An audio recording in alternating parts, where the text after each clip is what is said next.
कल साधाराइल बमानी लो बात हो। घर ही में कल साली पूजा या पाठ हो। रउआ तो हर साल ही कइला लइका लेखा हमरा के फुसलावा तानी जी। पिछले साल से कह के ना घुमावा तानी जी।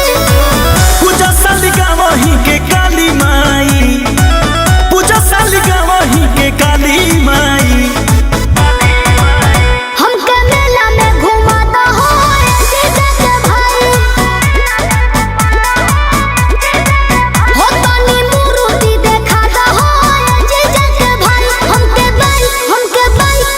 बाइक पर चढ़ाता हो जीजा के भाई। तनी मेला में घुमाता हो जीजा के भाई।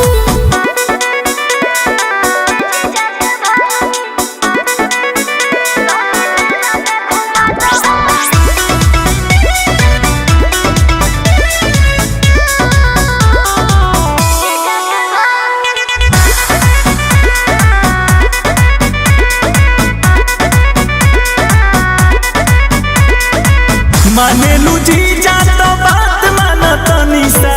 जाइब ना भले ले ला रुपया या पैसा। अरे ना जाए जी।